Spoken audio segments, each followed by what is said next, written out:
Hello बच्चों, कैसे हैं आप सब? आई होप बहुत अच्छे होंगे। कल हमने खत्म किया था इनर्ट गैस वेल्डिंग पे। आज स्टार्ट करेंगे इनर्ट गैस वेल्डिंग से। अभी तक हमने जितना देखा है उसमें से इनर्ट गैस वेल्डिंग थोड़ा सा ज़्यादा पूछा जाता है। इसमें आपने दो पार्ट्स देखे थे,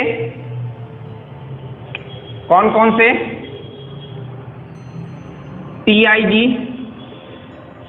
MIG, जिसमें TIG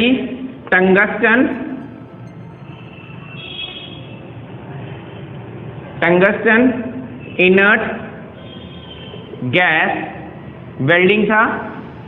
metal inert gas welding,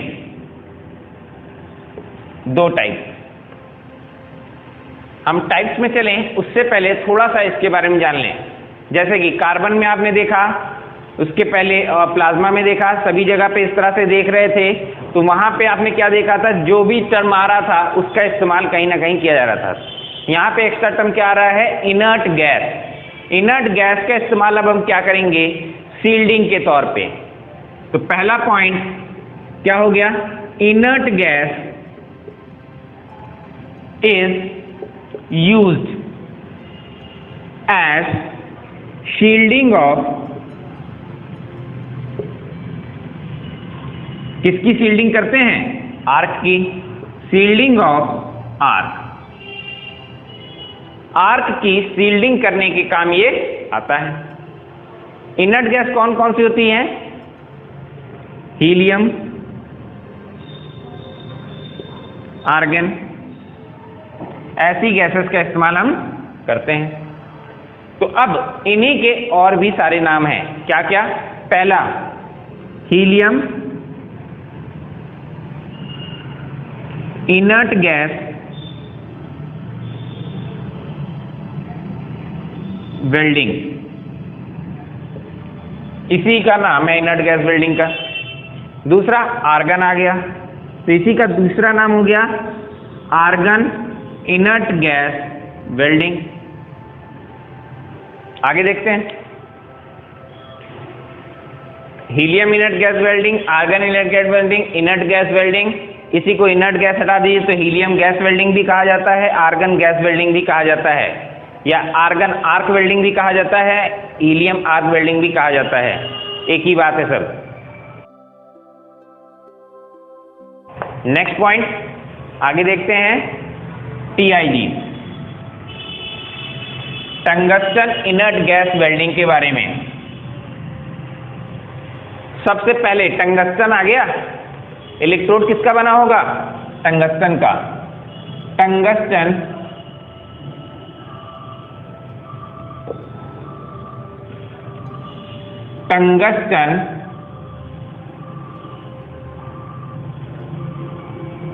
is used as electrode।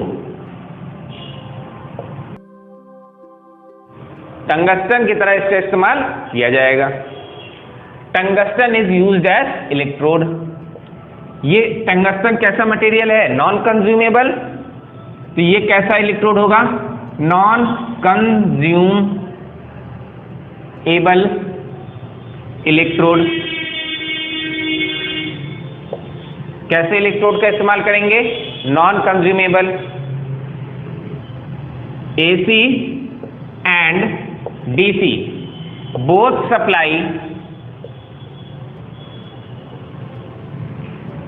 Supply is used. AC और DC दोनों ही सप्लाई का हम इस्तेमाल करते हैं। AC DC दोनों हैं, तो एक इलेक्ट्रोड काम पे सप्लाई दी जा रही होगी, एक वर्कपीस पे दी जा रही होगी। सप्लाई इज कहाँ? Between electrode and workpiece. Supply कहाँ कहाँ दी जा रही होगी? इलेक्ट्रोड पे और वर्कपीस पे, दोनों ही जगह इसकी सप्लाई दी जा रही होगी। अब ध्यान दीजिएगा, इतनी चीजों में इनका इस्तेमाल क्या हो रहा है? इनर्ट गैस का या हीलियम गैस का क्या यूज आ रहा है? आगे देखते हैं। Helium gas is used. Helium gas का इस्तेमाल क्या करेंगे? पहले तो समझिएगा, अगर कोई मान लीजिए ये फ्लेम निकल रही है, इसके अगल बगल से गैस निकाली जाए, इसके चारों साइड से एक बराबर से गैस का फ्लो किया जाए, तो इसमें से निकलने वाली जो आर्क होगी या इसके अंदर से निकलने वाली जो फ्लेम होगी वो एक कॉन्सेंट्रिक होकर निकलेगी कि नहीं निकलेगी? मतलब वो फैलेगी नहीं अपने आप। तो गैस का इस्तेमाल ऐसे ही किया जाता है। Helium gas is use to make concentric, कैसा कॉन्सेंट्रिक? फ्लेम। जो फ्लेम निकल रही है, जो फायर निकल रही है, उस फ्लेम को कॉन्सेंट्रिक करने के लिए इस्तेमाल हो रहा है। आगे देखते हैं, आगे देखते हैं। यहां पे इनर्ट गैस का इस्तेमाल, हीलियम गैस का इस्तेमाल कॉन्सेंट्रिक फ्लेम के लिए कर रहे हैं, तो साथ ही साथ यहीं से समझिएगा एक शील्डिंग के लिए भी करते हैं। शील्डिंग किससे कर रहे हैं? शील्डिंग इज डन बाय किससे?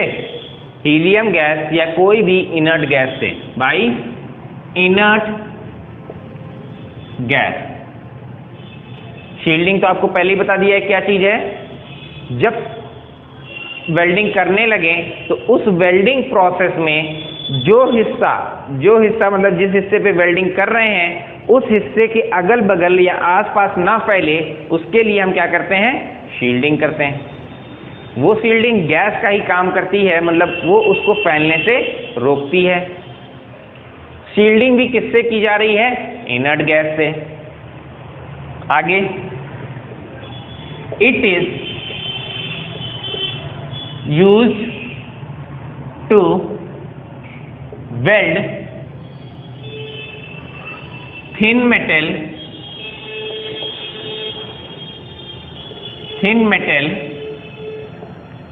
of up to 4 mm, up to 4 mm। इसका इस्तेमाल पतले मेटल्स के लिए किया जाता है। कितने मोटे? ज्यादा से ज्यादा 4 mm। आगे देखते हैं। It is used for copper alloys,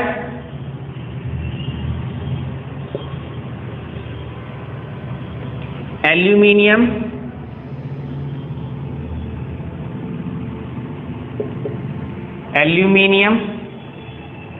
next magnesium,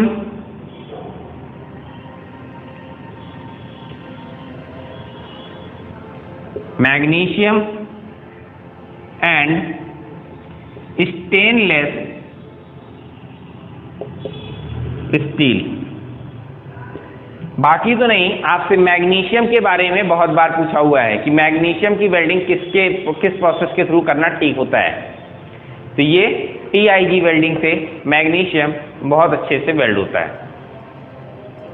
last point, अब आपने देख लिया कॉन्सेंट्रिक फ्लेम थी, शील्डिंग हो रखी है, तो अगर ऐसा है तो आसपास का एरिया, जो एरिया वेल्डिंग करना है, मान लीजिए इस एरिया वेल्डिंग करना है, तो इसके आसपास का एरिया प्रोटेक्टेड होगा, तो हम कह सकते हैं कि डिस्टॉर्शन भी कैसा होगा? बहुत कम होगा। तो इसका डिस्टॉर्शन, TIG का डिस्टॉर्शन सबसे कम होता है, लीस्ट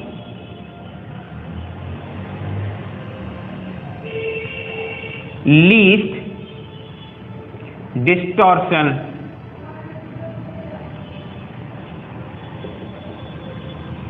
वेल्ड। ये बहुत कम डिस्टॉर्शन वाली वेल्डिंग प्रोसेस है। आगे देखेंगे MIG के ऊपर, MIG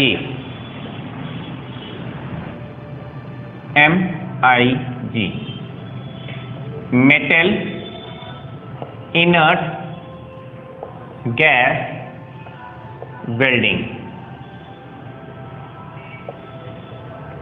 अब नाम में आपने देख लिया क्या है, मेटल आ गया, इनर्ट गैस है, मेटल भी है, तो मतलब इलेक्ट्रोड किसका बना होगा, मेटल का।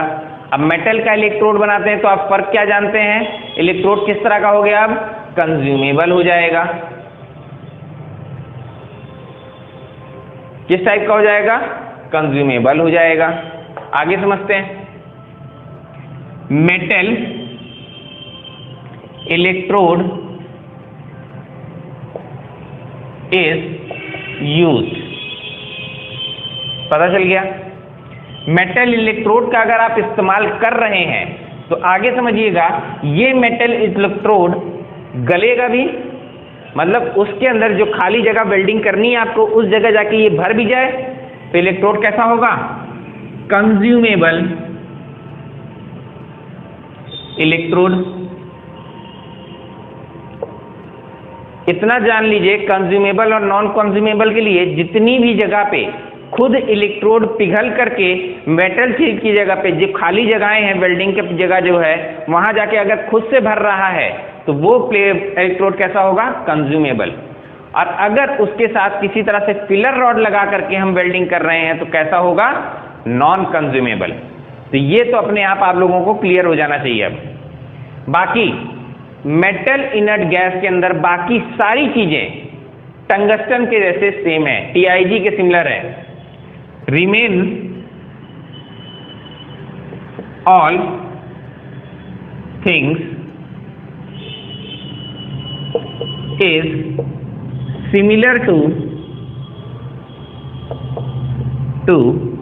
TIG। बाकी सारी चीजें TIG के सिमिलर हैं, बस मेन फर्क कहां आ जाता है, मेटल का इलेक्ट्रोड इस्तेमाल करते हैं, वहां टंगस्टन का कर रहे थे, और जो मेटल इस्तेमाल कर रहे हैं वो कैसा अब इलेक्ट्रोड बन जाएगा, कंज्यूमेबल इलेक्ट्रोड हो जाएगा। कैसा इलेक्ट्रोड हो जाएगा, कंज्यूमेबल, और वहां पे कैसा था, नॉन कंज्यूमेबल। आखिरी पॉइंट, इट इज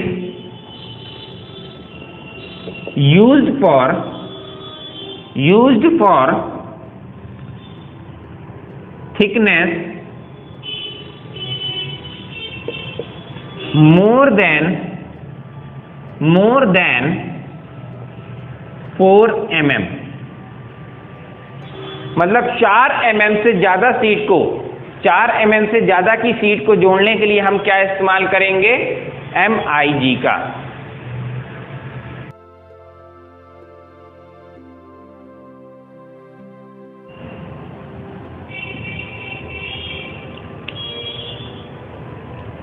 बाकी सारी चीजें पीछे TIG के समान सिमिलर हैं।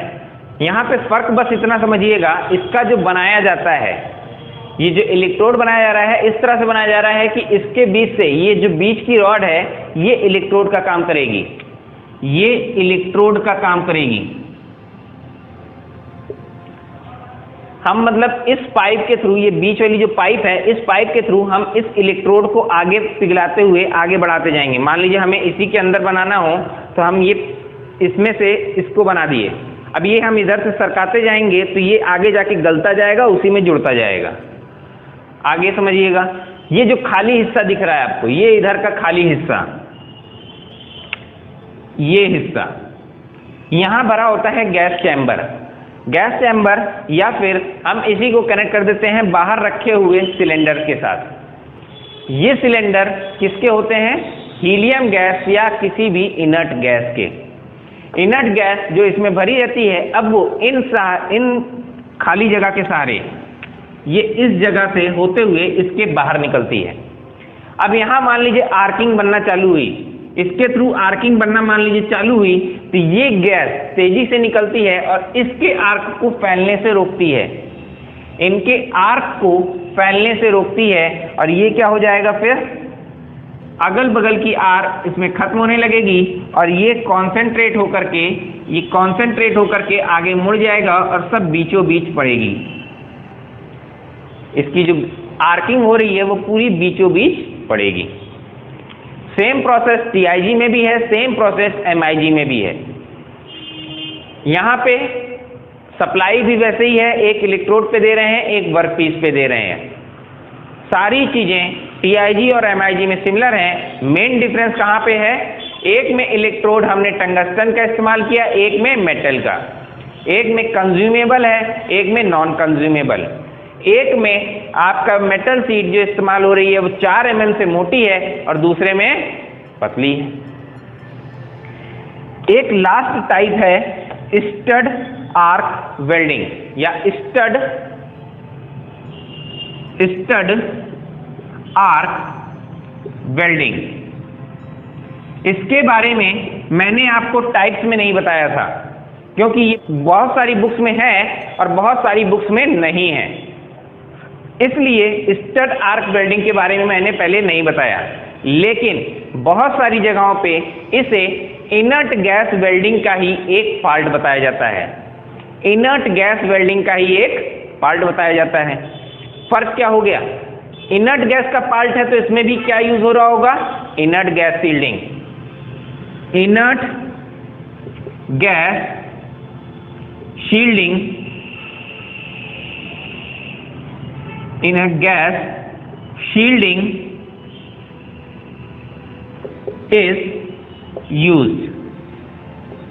पहला पॉइंट मिल गया, स्टड के लिए है ये। आखिरी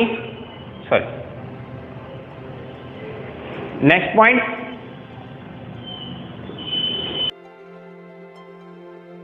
इसका इस्तेमाल जब कोई फ्लैट प्लेट होती है, मतलब कि सीधी प्लेन चादर, तो ऐसी जगह पे हम इसका इस्तेमाल करते हैं। Flat plate metal sheet, flat plate metal sheets अगर होंगी हमारे पास तो ऐसी जगह पे हम स्टड आर्क वेल्डिंग का इस्तेमाल करेंगे। साथ ही साथ ये ऑपरेट करता है केवल और केवल डीसी पे, डीसी ओनली। ये किस पे काम करेगा? डीसी पे केवल। तो आपको मेन पॉइंट्स क्या पता चल गए? इसी में और बढ़ाना होगा, बढ़ा लीजिएगा। It is also part of inert gas welding, ये भी एक इनर्ट गैस वेल्डिंग का पार्ट है। अगर इनर्ट गैस वेल्डिंग का पार्ट है तो इनर्ट गैस का इस्तेमाल किसके तौर पे करेंगे? शील्डिंग के तौर पे करेंगे। शील्डिंग हो गई तो इस्तेमाल कहाँ होना चाहिए? ये फ्लैट मेटल शीट के लिए इस्तेमाल होगा। फ्लैट प्लेट जहाँ पे भी मेटल शीट की होंगी वहाँ पे हम इसका इस्तेमाल करेंगे। लास्ट पॉइंट, डीसी के लिए ये केवल इस्तेमाल होगा। इसी के साथ आपका पूरी की पूरी वेल्डिंग खत्म हो जाती है। लेकिन हम कुछ एक्स्ट्रा पढ़ेंगे। हम अभी आपको यहाँ नहीं छोड़ेंगे, हम इसके आगे इसके कुछ एप्लीकेशन, कुछ एडवांटेज, कुछ डिसएडवांटेज और दोनों के बीच में कुछ डिफरेंसेस के बारे में भी देखेंगे। यहाँ पे आपकी पूरी वेल्डिंग खत्म हो जाती है। आगे देखेंगे।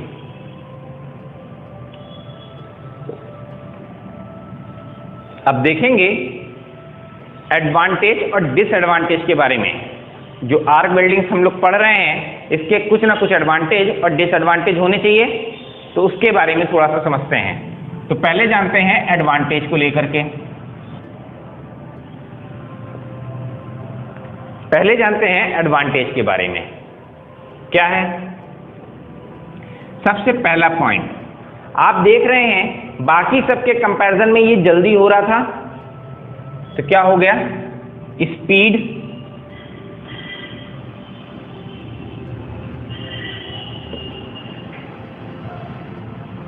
Speed is fast, fast speed पे काम कर रहा है।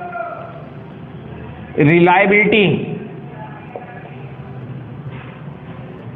रिलायबल, हाईली, बहुत हाईली रिलायबल है ये। आगे जो भी इक्विपमेंट्स आपने इस्तेमाल किए क्या वो बहुत कॉस्टली थे? नहीं, एक इलेक्ट्रोड लगाना था, एक मेटल पीस लगाना था, ऐसे ही था। लो कॉस्ट,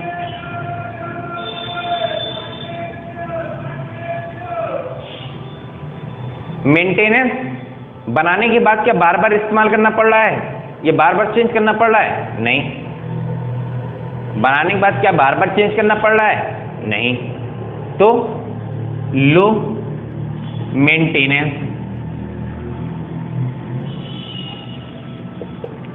मेंटेनेंस कम हो गई। Next, efficiency,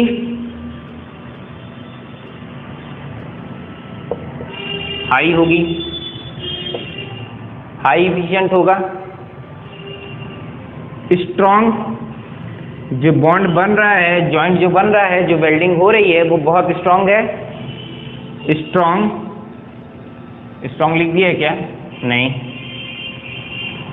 strong welding,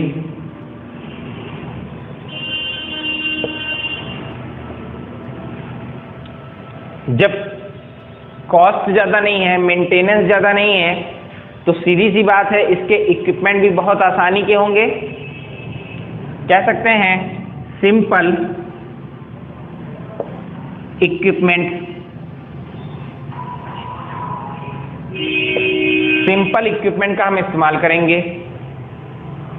simple है तो कहीं पे भी आसानी से ले जाया जा सकता है, तो पोर्टेबल होगा। पोर्टेबल होगा। ये सारे इसके एडवांटेजेस हैं। हमारे आर्क वेल्डिंग के लिए एडवांटेज हैं। अगर एडवांटेज ऐसा है तो डिसएडवांटेज भी होना चाहिए। क्या है?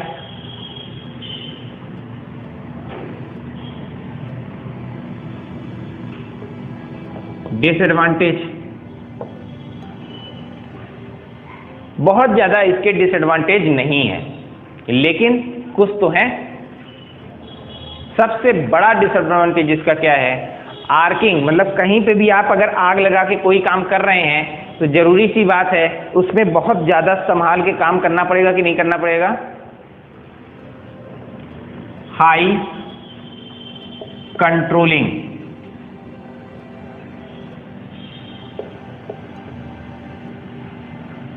कंट्रोलिंग बहुत हाई होगी। अगर ऐसा है तो जो काम करने वाला आदमी है वो भी बहुत ज़्यादा स्किल्ड पर्सन होना चाहिए कि वेल्डिंग करना है यहाँ, पता चला कर रहा है यहाँ, ऐसा थोड़ी होता है। तो highly skilled labour,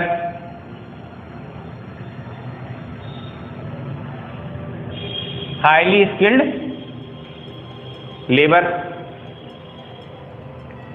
next, labour की स्किल बहुत ज़्यादा ज़रूरत है, कंट्रोलिंग ज़्यादा ज़रूरत है। तो हम कह सकते हैं कि अगर इसके अंदर थोड़ी सी भी परेशानी आ गई या थोड़ा सा भी चेंजेस आ गए तो उसको दोबारा सही करना मुश्किल हो जाएगा। क्या? Complex to reconstruct, complex to reconstruct. दोबारा अगर इसको कुछ बनाना हो, दोबारा वेल्डिंग करनी हो तो थोड़ी सी दिक्कत आ सकती है। अगर इतनी चीजें क्लियर हैं तो अब हम आगे पढ़ेंगे इनके बीच में डिफरेंसेस। अभी तक आपने एडवांटेजेस और डिसएडवांटेजेस के बारे में देखा है। हमने रेजिस्टेंस वेल्डिंग और आर्क वेल्डिंग पढ़ रखी है, तो दोनों के बीच में कंपेयर करके देखेंगे, दोनों के बीच में क्या सिमिलैरिटीज हैं, क्या अलग है, इसके बारे में थोड़ा सा जानेंगे। अब हम देखेंगे रेजिस्टेंस वेल्डिंग और आर्क वेल्डिंग के बीच में डिफरेंस। पहला पॉइंट आपने देखा था, ये कैसा था? Non pressure. ये कैसा था? प्रेशर। याद आ रहा होगा आपको?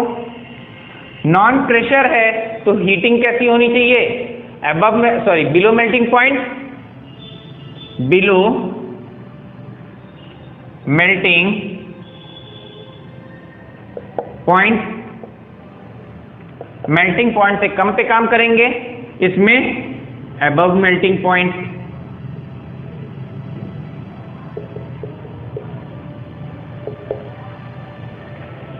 अक्सर पूछा जाता है इसमें से नॉन फ्यूजन कौन है, फ्यूजन कौन है। फ्यूजन का मतलब होता है मिलाना। तो किसमें अब मेल्टिंग कम हो रही है तो इसमें कुछ नया मिला पाएंगे नहीं, इसी को केवल जोड़ पाएंगे। तो क्या हो गया, नॉन फ्यूजन। नॉन फ्यूजन ये कैसा होगा, fusion. Next point, non pressure हो गया, प्रेशर हो गया, and below melting point, above melting point, non fusion, fusion. Heating, किसमें हीटिंग ज्यादा होगी, जो मेल्टिंग पॉइंट से ऊपर काम कर रहा है। तो लो हीटिंग, काम करते समय या वर्क पीस में गर्मी किसमें कम होगी, इसमें। इसमें हाई हीटिंग। इसका इस्तेमाल मोस्टली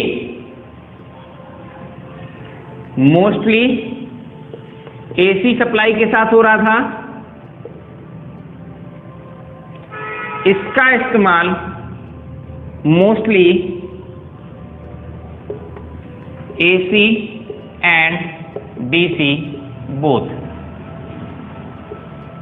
ज्यादातर में दोनों के लिए इस्तेमाल हो रहा है। आगे समझिएगा, लो वोल्टेज, इसमें वोल्टेज कैसा देंगे, कम होगा। वोल्टेज तो इसमें भी कम होता है, वोल्टेज इसमें भी कम होता है, लेकिन इसके कंपैरिजन में क्या होता है, ज्यादा होता है। लेकिन इतना भी ध्यान रखिएगा, इसका जो वोल्टेज होता है वो स्ट्राइकिंग वोल्टेज होता है, मतलब इसको छुआ छुआ के बार बार हटाया जाता है। इसमें ऐसा नहीं करते, इसलिए ये कॉन्टिन्यूअस वोल्टेज है, ये एक स्ट्राइकिंग वोल्टेज है। हाई स्ट्राइकिंग वोल्टेज, वोल्टेज कम है दोनों में, करंट कैसी होगी, बहुत हाई। अब ध्यान दीजिएगा, अगर करंट हाई है तो इनके मेटल पीस को जोड़ते समय क्या करंट को कंट्रोल कर सकते हैं। मान लीजिए एक बार करंट इसमें से फ्लो चालू हो गई, ये मेटल पीस है, इसमें से करंट का फ्लो चालू हो गया, तो जुड़ने के बाद इसमें वैसे ही करंट फ्लो करती रहेगी। क्या हम इसको कम ज्यादा कर पाएंगे, नहीं कर पाएंगे। तो अनकंट्रोल्ड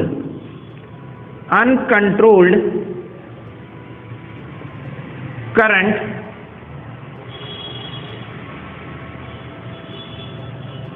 अनकंट्रोल्ड करंट इसमें कैसी होगी, कंट्रोल्ड होगी।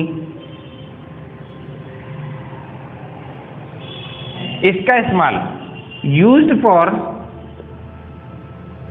मास प्रोडक्शन,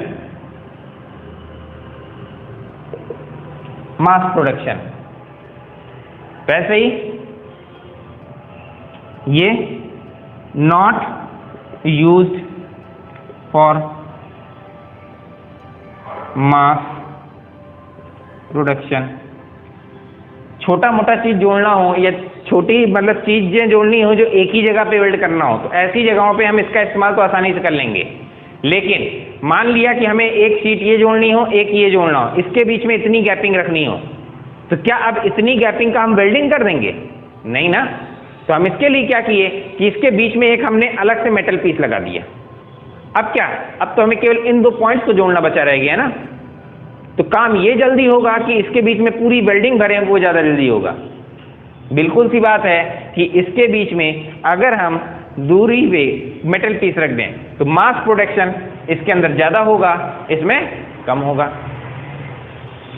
लास्ट पॉइंट, इसमें अगर आपको नया कंस्ट्रक्शन बनाना हो तो ये ज्यादा बेस्ट है, यूज्ड फॉर न्यू कंस्ट्रक्शन। अगर किसी तरह की वेल्डिंग में या किसी तरह में न्यू कंस्ट्रक्शन बनाना हो तो ऐसी जगह पे ये आपकी वेल्डिंग ज्यादा बेस्ट है। लेकिन अगर वेल्डिंग को थोड़ा बहुत मॉडिफाई करना हो, मॉडरेट करना हो, थोड़ा सा अपने हिसाब से चेंजेस करने हो, तो इसको हम करना ज़्यादा आसान है। Used for reconstruct,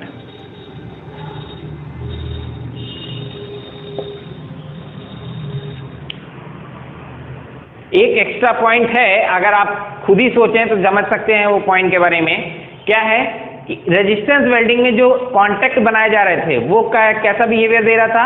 as a resistance. जो मेटल पीस हम लगा रहे थे वो किसके बीच में काम कर रहा था? एज ए रेजिस्टेंस काम कर रहा था दो करंट सोर्स के बीच में, के बीच में। मान लीजिए ये दो हमारी सप्लाई है, इसके बीच में जो मेटल पीस रखा, अब ये मेटल पीस किस काम करेगा? रेजिस्टेंस का काम करेगा, लोड का काम करेगा। तो इसके अंदर हम कह सकते हैं, नेक्स्ट पॉइंट क्या कह सकते हैं कि इसके अंदर जो करंट फ्लो कर रही थी, करंट फ्लोज थ्रू, किसमें से फ्लो करेगी? Current flows through metal piece, या metal act as resistance. Metal किस तरह से काम कर रहा है? रेजिस्टेंस की तरह। यहां आर्किंग जो बन रही थी किसके बीच बन रही थी? मेटल और वर्क पीस के बीच बन रही थी, ना कि दो मेटल पीस के बीच में हम सप्लाई दे रहे हो। तो क्या हो गया? Current flows through electrode and work piece, electrode and work piece. अगर इतनी चीजें क्लियर हो तो यहां से आपके रेजिस्टेंस वेल्डिंग, आर्क वेल्डिंग और वेल्डिंग का पूरा चैप्टर, पूरी यूनिट खत्म हो जाती है। आगे बढ़ें उससे पहले हम जानेंगे कि लाइफ में हर वक्त आपको सफलता ही मिले ऐसा जरूरी नहीं। बहुत बार आपको केवल और केवल असफलताएं मिलती हैं।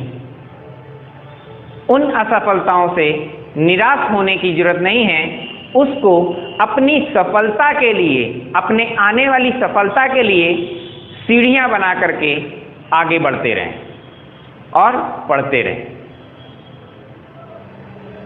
अगर वीडियो अच्छा लगे तो ज़्यादा से ज़्यादा लोगों के साथ शेयर करें, लाइक करें, सब्सक्राइब करें। Please like, subscribe and share. Thank you.